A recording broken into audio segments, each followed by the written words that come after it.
जय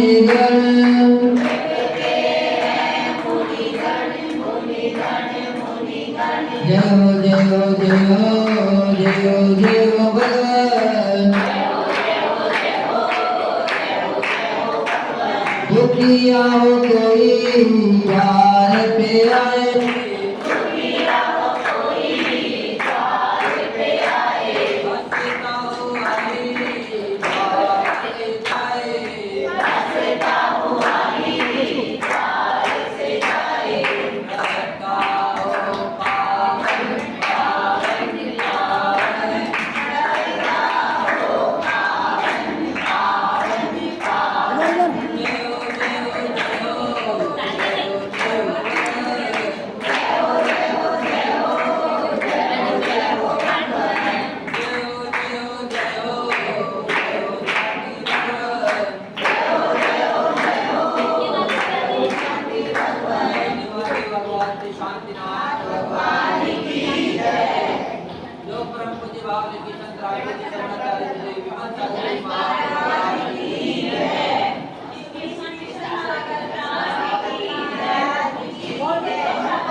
और आप सभी लोग से डाला पढ़ना चाह रहे हैं तो कौन सी डाल पढ़ाई जाए? पहले दूसरी डाल पढ़ाई जाए।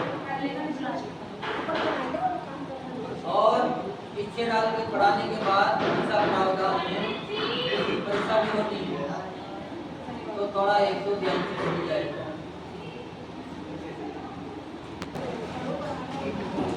सारा जब समझ में आ गया तो निश्चित ही बात बन जाएगी। जैसे हमने दीक्षा ली तो हमारा दीक्षा लेने का सार क्या है? तो हमें समाधि करनी। अगर समाधि के ऊपर हमारा लक्ष्य है तो हमारा सारे शास्त्रों को पढ़ना और तब साधना करना हमारा लक्ष्य है। और समाधि परिपूर्ण कब होगी? जब हम अहिंसा का पूर्णतया पालन करेंगे। हर व्रत 5 व्रत है हमारे, 5 महाव्रत है, और 5 ही महाव्रत हमें केवल मात्र एक हिंसा से बचाने के लिए, एक भी महाव्रत ऐसा वैसा नहीं है। तो ऐसे ही से डाल अपने को संसार के दुखों से बचाने वाले है। अपन संसार के दुखों को जान तो लिए, लेकिन उसको बचे कैसे? तो उसको बचने का उपाय दूसरी डाल में दौलत राम जी ने बताया है। क्योंकि ये संसारी जीव अनादिकाल से मात्र एक जन्म और मरण का चरण प्रमति भ्रमति दुख जन्म मरण, ऐसे मिथ्या दृग ज्ञान चरण वश प्रमति भ्रमति दुख जन्म मरण। ताते इनको तजिए सुजान, तिन संग संक्षेप भगवान।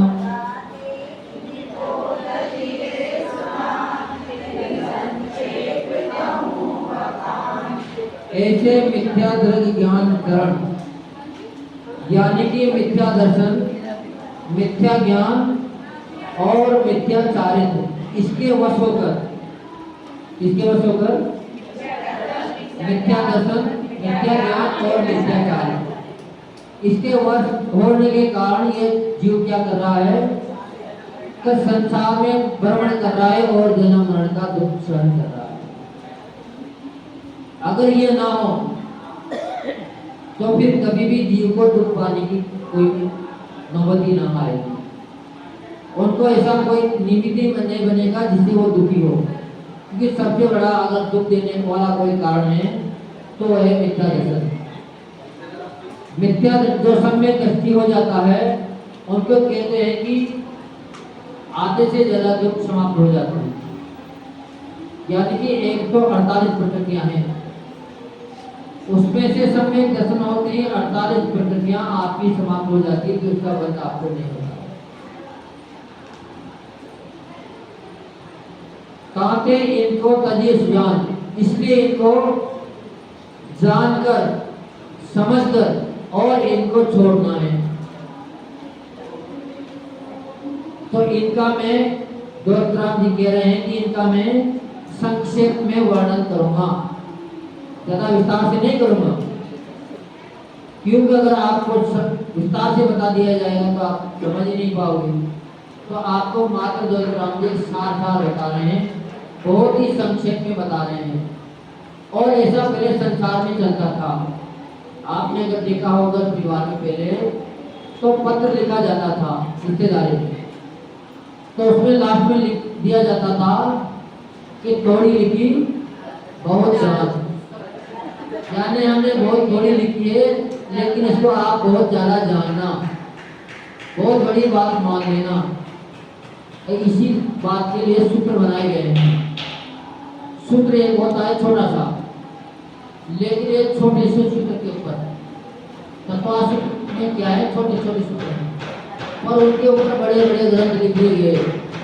सर्वार्थ सिद्धि जैसे ग्रंथ उसमें लिख दिए गए, अष्टशास्त्री ग्रंथ उसमें लिख दिए गए, यानी कि 8000 गाथा लिख दिए मात्र इन सूत्रों में, 365 सूत्रों में 8000 गाथा लिखी। तो छोटे छोटे सूत्रों में कितना रस है, बहुत ही बड़ा रस है। तो ऐसे दौलतराम ने अपने को बता दिया कि आपको अगर सुखी होना है, इस संसार से बचना है, तो निश्चित ही आपको सम्यक दर्शन की प्राप्ति करना है और मिथ्या दर्शन को त्याग करना है। ऐसे ही सम्यक ज्ञान को आपको प्राप्त करना है और मिथ्या ज्ञान को आपको छोड़ना है। इस संसार में जितना भी ज्ञान है वो सारा मिथ्या ज्ञान है, चाहे कितने से कितना बड़ा विद्वान भी क्यों ना हो। क्योंकि आप लोगों ने सभी ने गौतम ब्राह्मण का सबने दृष्टांत सुना होगा। गौतम ब्राह्मण कोई छोटा मोटा नहीं था, वो 3 भाई थे, तीनों ही बड़े विद्वान थे और उनके पास तीनों के पास 500 शिष्य पढ़ने आते थे। अब जो व्यक्ति 500 शिष्यों को पढ़ाता हो, क्या वो अज्ञानी हो सकता है? उसको आप अज्ञानी कह सकते हो, भी हो जाए, लेकिन ज्ञान होने के बाद भी अगर आपको सम्यक दर्शन नहीं हुआ तो निश्चित ही आपका पूरा ज्ञान मिथ्या ज्ञान कहलाएगा, आपका चारित्र पूरा मिथ्या चारित्र कहलाएगा। जबकि आपने देखा होगा कि दिगंबर संत होते हैं, जो वैष्णव साधु होते हैं, वो महान जोर तपस्या कर लेते हैं। हमने भी ऐसे कई साधु देखे हैं, वहां तक हो जाता है वो पूरे मिट्टी में दब जाते हैं, पूरा शरीर मिट्टी में दाब देते हैं, मात्र गर्दन खुली रहती है।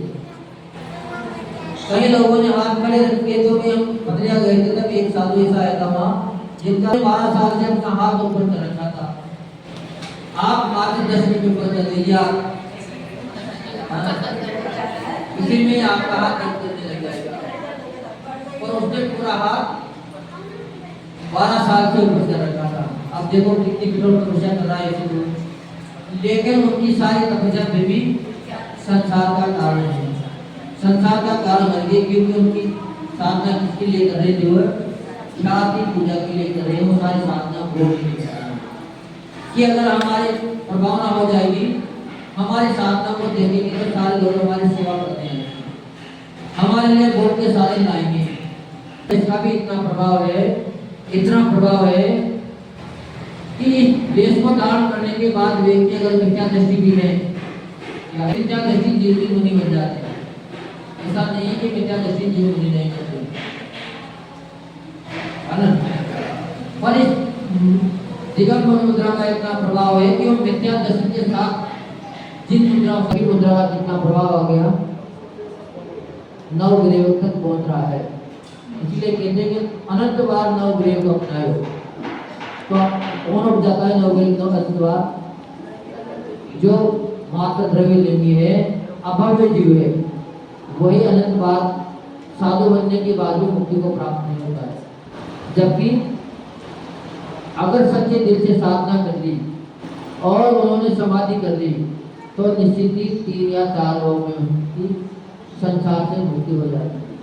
जगत में भी अगर उन्होंने समाधि करी है तो 7-8 लोगों में उनकी वो मुक्ति को प्राप्त हो जाता है। तो इसीलिए कवि दौलतराम जी कहते हैं कि इन तीनों को ही छोड़ो, ये तीनों ही आपके संसार में बढ़ाने में कारण है।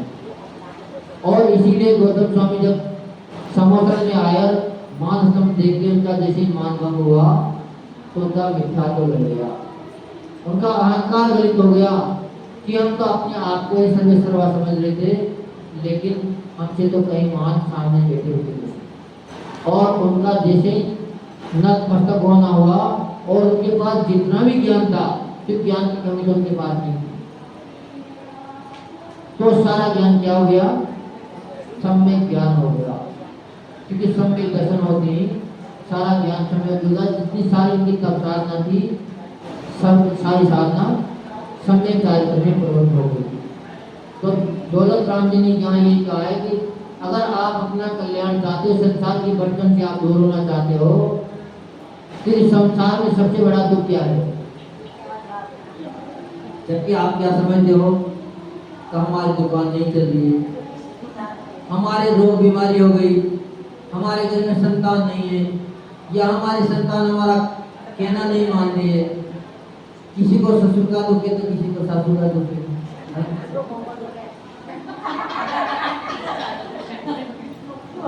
किसी को बहू का दुख है ना। तो यही दुख अपन को सबसे बड़े लगते हैं। जबकि दौलत राम जी क्या कह रहे हैं कि सबसे बड़ा दुख है मिथ्यात्व, और उस मिथ्यात्व के कारण संसार में जन्म मरण हो रहा है।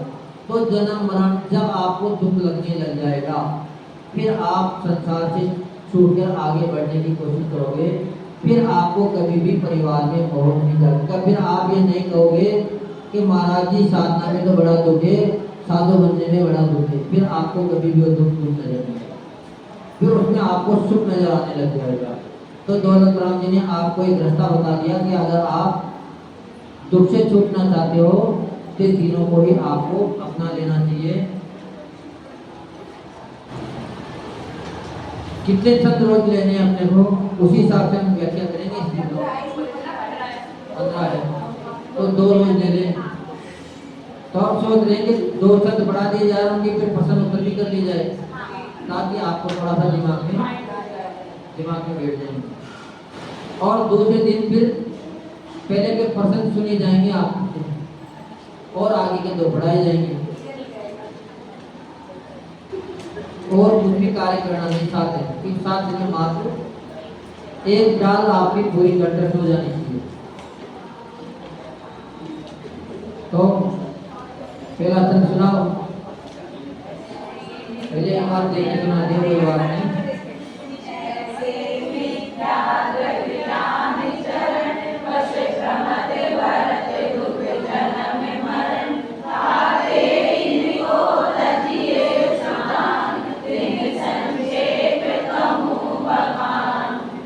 आगे ये समझ नहीं सकते, कुछ बात समझ में नहीं आया तो हाँ। वैसे उस्मानपुर के सब इंटेलिजेंट विद्यार्थी हैं, कोई भी कमजोर नहीं। दौलत राम जी ने कहा है कि हम संक्षेप में कहेंगे, या संक्षेप में विस्तार से समझने वाले सब लोग बैठे हुए हैं, है ना।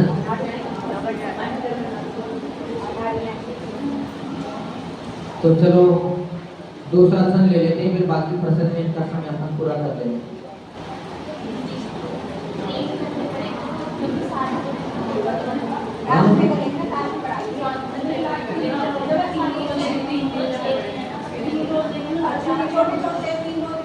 चलो तो फिर कल से थोड़ा सा समय से आना, क्योंकि 3 सन पढ़ाएंगे तो फिर ज्यादा समय लगेगा अगर विस्तार से समझना है। तो चलो दूसरा शुरू करते हैं। जीवादि प्रयोजन भूत तत्व सर्वे माहि पर्यंत,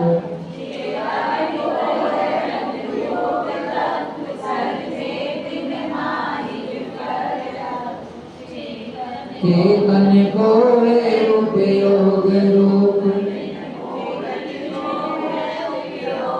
बिन मूर्ति चिन्ह मूर्ति अनु।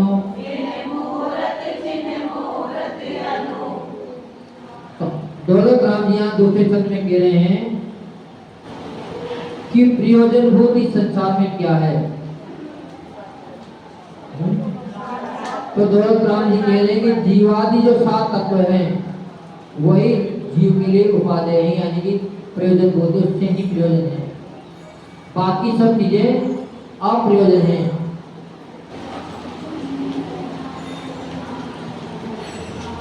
और इनके विपरीत जितने भी आपको दिख रहे हैं वो सब क्या है? अप्रयोजन बुद्धि, उनका कोई प्रयोजन नहीं है। लेकिन व्यक्ति अक्सर अप्रयोजन वस्तु से ज्यादा प्रेम करता है। आपके घर में अगर चप्पल टूट गई तो पुरानी चप्पल को भी कोई फेंकने का प्रयास नहीं करते, क्या कहते कि एक साइड में तो कोई खरीदने वाला आएगा तो उसको दे देंगे।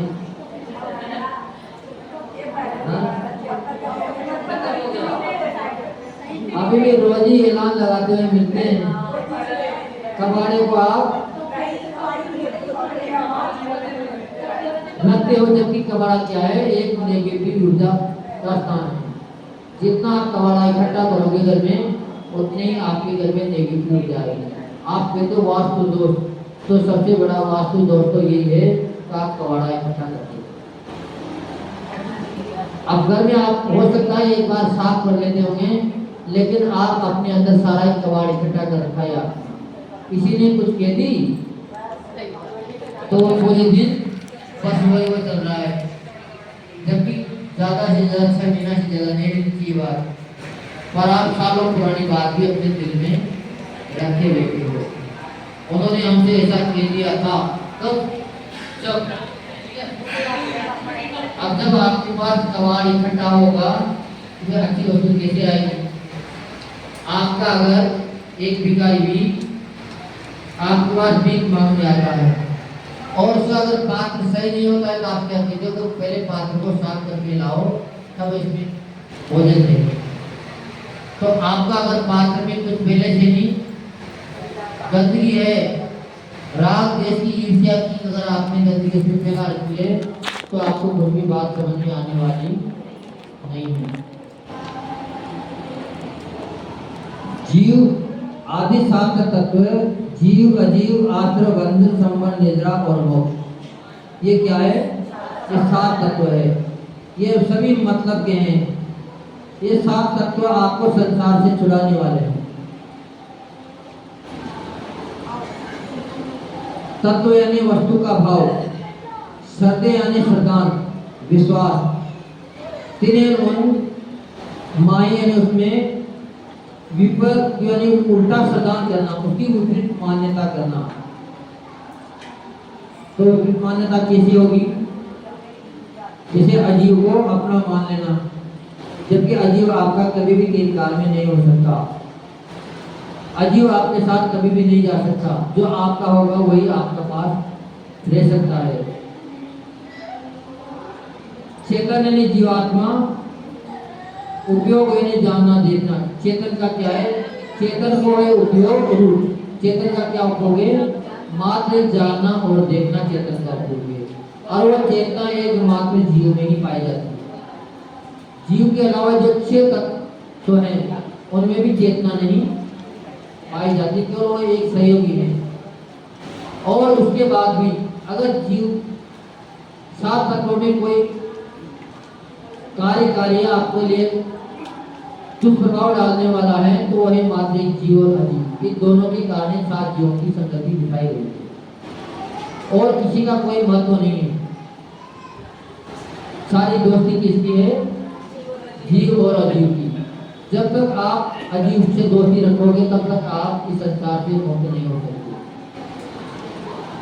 कि जीवात्मा जो अंदर बैठी है उसने इस अजीव शरीर का संबंध बना रखा है। तो जब तक अपन पक्का संबंध रखेंगे तब तक भी अपना कल्याण नहीं हो सकता। बिन मूर्ति जिसकी जड़ रूप पत्थर आदि पुद्गल की मूर्ति नहीं है,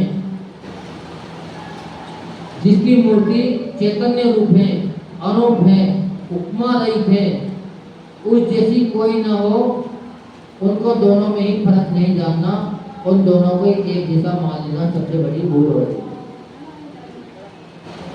मोक्ष मार्ग में जीवादि 7 तत्वों का सिद्धांत अपने मतलब का है, उनके स्वरूप का और उनका श्रद्धान पैदा लेना मिथ्या दर्शन, आत्मा का स्वरूप जानना देखना है, उसका उल्टा श्रद्धान करना मिथ्या ज्ञान है। जबकि आत्मा का कोई रूप रंग नहीं है, लेकिन अपने शरीर को ही अपना आत्मा मान रहे हैं, उसको रूपवान मान रहे हैं। ये अपना उसके प्रति उल्टा श्रद्धान है, जबकि उसकी उपमा नहीं दी जा सकती।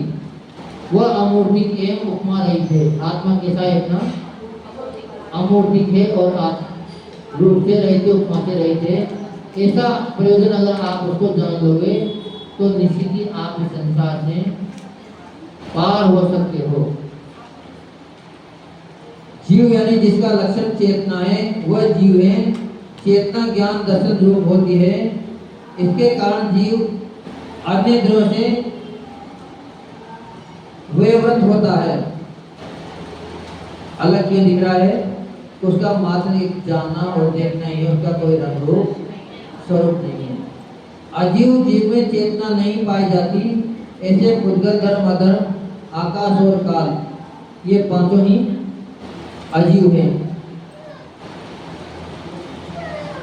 पुद्गल यानी जो बनता और बैठता हो, गलन पूर्ण जिसका स्वभाव हो, वो पुद्गल है। जो गलता और बनता हो नहीं हो तो वो कभी भी पुद्गल नहीं हो सकता। धर्म द्रव्य क्या है? वो एक तरह से पुद्गल है, लेकिन वो जीव और अजीव दोनों को ही सहयोगी है। चलने में वो आपको गति देने में सहायक है, जबकि एक क्या हुआ? पुद्गल। जो द्रव्य चलते हुए जीव और पुद्गल को चलाने में सहायक होता है उसे धर्म द्रव्य कहते हैं। अधर्म द्रव्य है जो द्रव्य रुकते हुए जीव और पुद्गल को रुकने में सहायक होता हो, उसे अधर्म द्रव्य कहते हैं। आकाश द्रव्य जो पांचों द्रव्यों में को रहने के लिए स्थान देता है, वह आकाश द्रव्य है। और काल द्रव्य यानी कि जो परिवर्तन में सहायक है, परिवर्तनशील है, वो काल द्रव्य है। यानी कि यहाँ तक आपको सबको जानकारी है पूरी।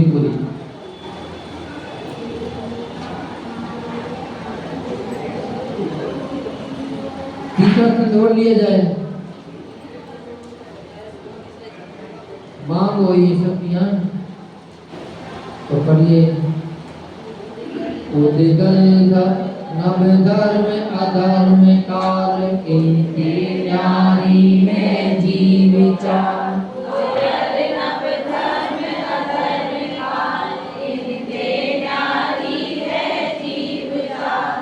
को न जान विपरीत मान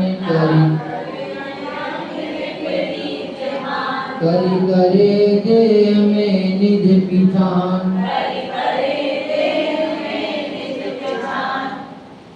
पुद्गल, नव धर्म, अधर्म काल, ये पांचों ही वैसे तो अजीब हैं, लेकिन इनकी चाल जीव से अलग है। इनके न्यारी है जीव चाल, यानी कि जीव की चाल इन पांचों में ही भिन्न है। ताको न जान विपरीत मान, इसलिए उसको जानकर उसके विपरीत श्रद्धान मत करो। करी करें करी देह में निज पहचान, इसलिए देह में और इनमें वेद विज्ञान करके आप उसको पहचान करके उसका श्रद्धान करो। यानी वो जैसा है वैसा ही आप उनको जानो और मानो। इस आत्मा का स्वभाव पुद्गल, आकाश, धर्म, अधर्म और काल, इन पांचों द्रव्य से अलग है। अज्ञानी जीव आत्मा का ऐसा स्वरूप न जानकर इनसे उल्टा मानकर अपनी देह को ही आत्मा समझता है। मिथ्या सब क्या है? मिथ्या दर्शन की महिमा है। जब तक मिथ्या दर्शन रहेगा तब तक जीव को ऐसा ही भ्रम होता रहेगा। और मिथ्यात्व के कारण ही आप जिस परिवार में, जिस संसार में घोर दुख का साधन है,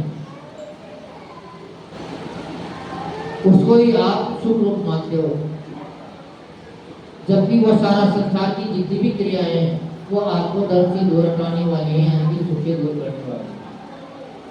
संतान होते ही आप क्या करते हो? पटाखे फोड़ते हो, थाली बजाते हो, बैंड बजाते हो, लेकिन उस जीव ने क्या कर दिया? आपको धर्म से दूर कर दिया।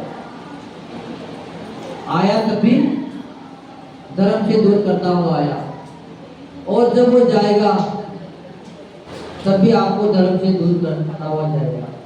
फिर भी आपकी प्रति किसमें है? फिर भी धर्म में प्रति नहीं है, लेकिन उसी में आपकी प्रति जा रही है। ये आपका मिथ्या दर्शन दर्शा रहा है। तो वाकई में आप मिथ्या होते हैं, बहुत ही आप बहुत जबरदस्त ग्रसित हो।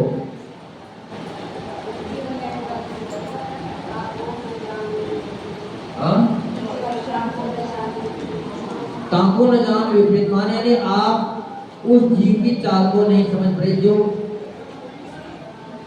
यानी आकाश, धर्म द्रव्य, अधर्म द्रव्य और काल और बुद्धन, इनसे जो अलग है, आप उसको भी एक ही मान रहे हो, यानी कि आप शरीर और आत्मा को एक मान रहे हो। इसलिए आप इस देह में और उस आत्मा में वेद विज्ञान से उसको पहचानो और वेद करो। जब तक उसको नहीं जान पाओगे, उसको नहीं समझोगे, तब तक आपका कल्याण नहीं हो सकता। ऐसा दौलत राम जी ने इसमें कहा है।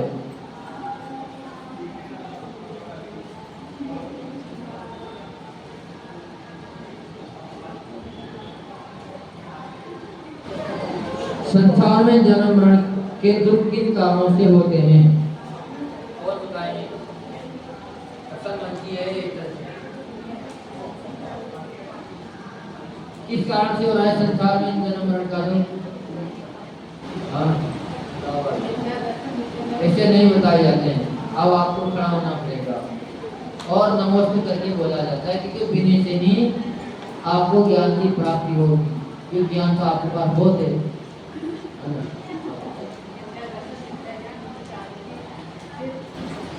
ये तीनों ही संसार में जन्म मरण के दुख में निमित्त है, यानी कि इन्हीं कारण है। और बढ़िया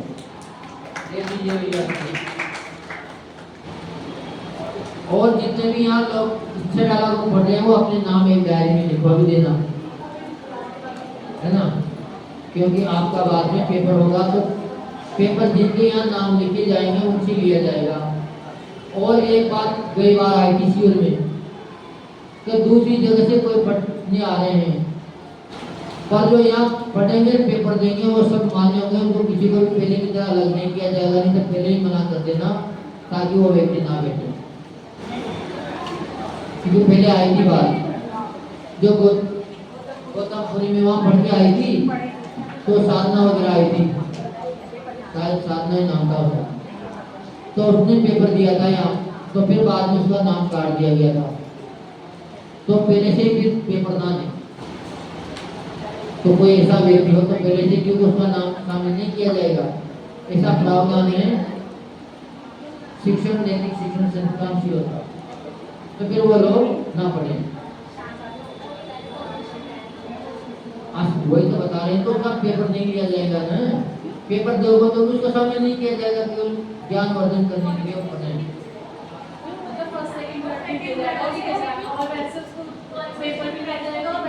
ऐसा है, फर्स्ट सेकंड तो उनको अलग डाल दिया जाएगा, लेकिन दिया तो उन्हें को जाएगा जिसका इनाम है। उनको अगर आप फर्स्ट सेकंड लोगे तो उनको इनाम मिलना चाहिए। ये बात मेरे आई थी कि वो मेहनत क्यों करेंगे बाद में।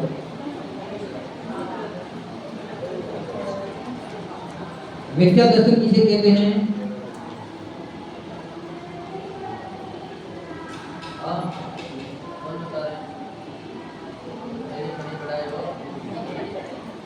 जो बिल्कुल कमजोर है उनसे पूछने दो, जो नए नहीं आ रहे हैं। कोई नहीं है? हाँ?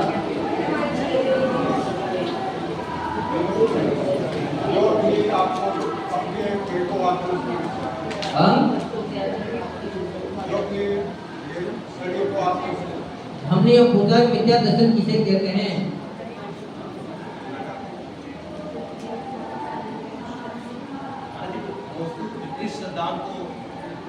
तत्वों के विपरीत सिद्धांत को मिथ्या दर्शन।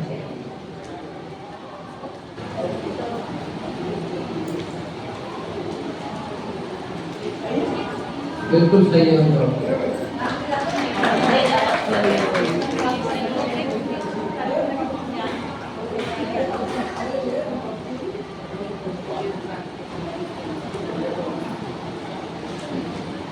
अप्रयोजनभूत तत्व कौन कौन से हैं?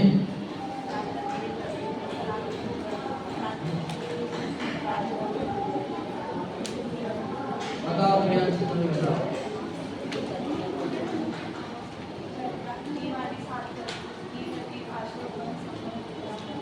हाँ?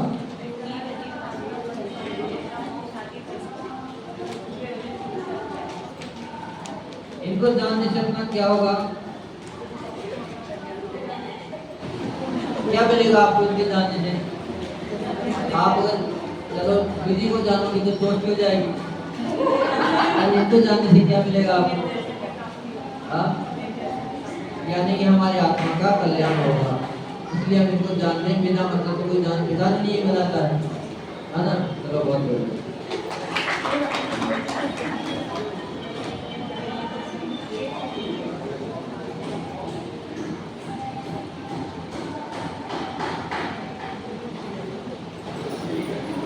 उपयोग कितने प्रकार का होता है? उपयोग के कितने भेद हैं?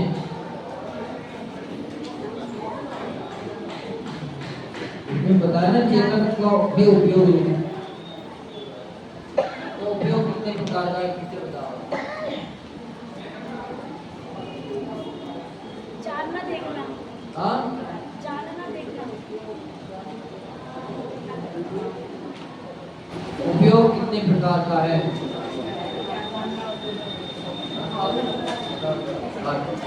कोई बता दो।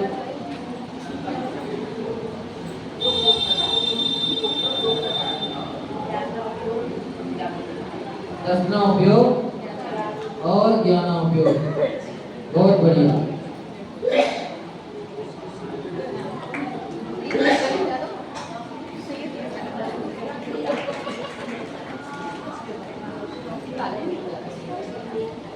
जीव तत्व की भूल किस प्रकार होती है? जीव तत्व की भूल किस प्रकार होती है?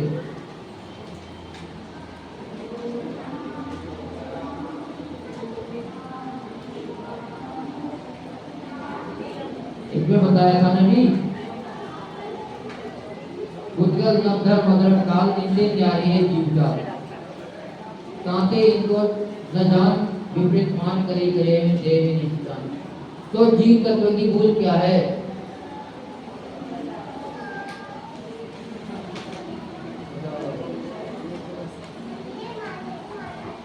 हाँ?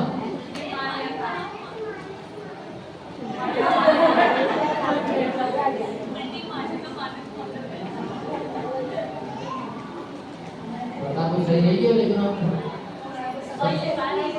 समय बता नहीं पा रही हो। दोबारा बताओ बेटा, जीव तत्व की भूल क्या है? उल्टी मान्यता मानने से, यानी कि शरीर को ही आत्मा मानने से, है ना? चलो बहुत बढ़िया। देखो कितनी हमेशा बताती है वैसे,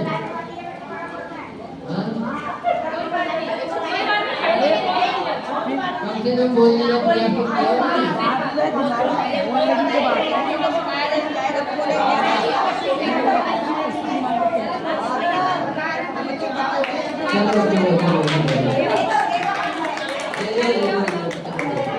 कोई बात नहीं, इनाम का कोई मतलब नहीं है, तो वो बताओ कोई बात नहीं, आपको ये तो पसंद नहीं है। द्रव्य कितने प्रकार के हैं?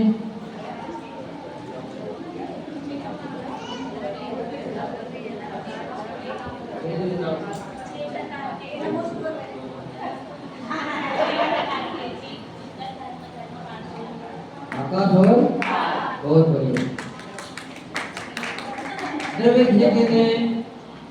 द्रव्य किसे कहते हैं?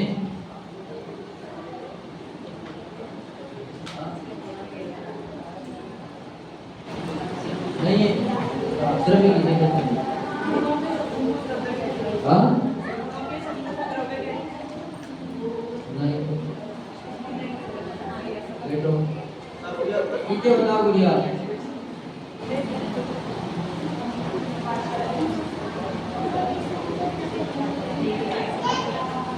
जिनमें गुण और पर्याय पाए जाते हैं उसे द्रव्य कहते हैं।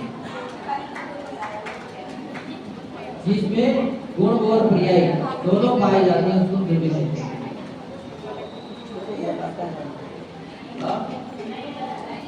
उनका नहीं है सही। हम इसलिए बता रहे हैं कि आपका रिवीजन हो जाए इसका। अमूर्ति किसे कहते हैं?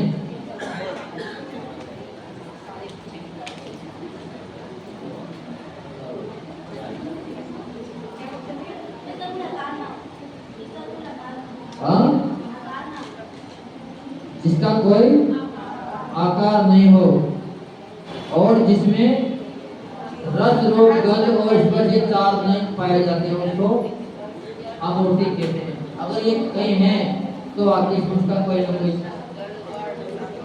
रूप है, क्योंकि भूतगल में पाए जाते हैं और भूतगल हमेशा रूपवान होता है। चलो बहुत बढ़िया।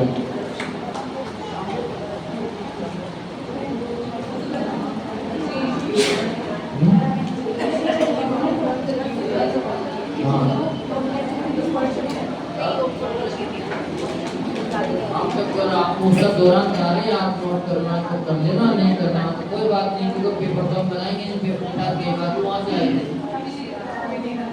है ना? तो आपको ज़्यादा बताने की कोशिश कर रहे हैं।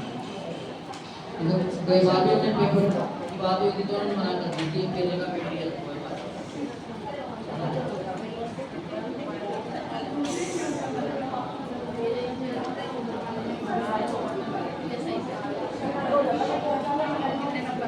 मिथ्यात्व कितने प्रकार का है?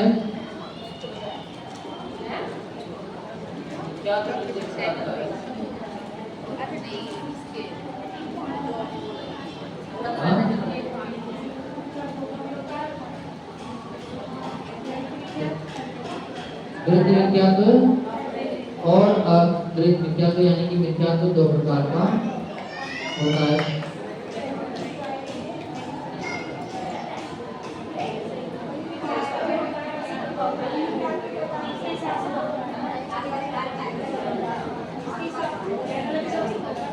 तो तीन शब्द सभी को समझ में आ गए होंगे। फिर भी अगर कहीं कमी रही हो तो कल बता सकते, पूछ सकते उसके बारे में। पर कल तीनों शब्दों को याद करके आना, सर पूछे भी जा सकते हैं, है ना? तो क्या करते जाएगा तो मैं चले जाऊँ।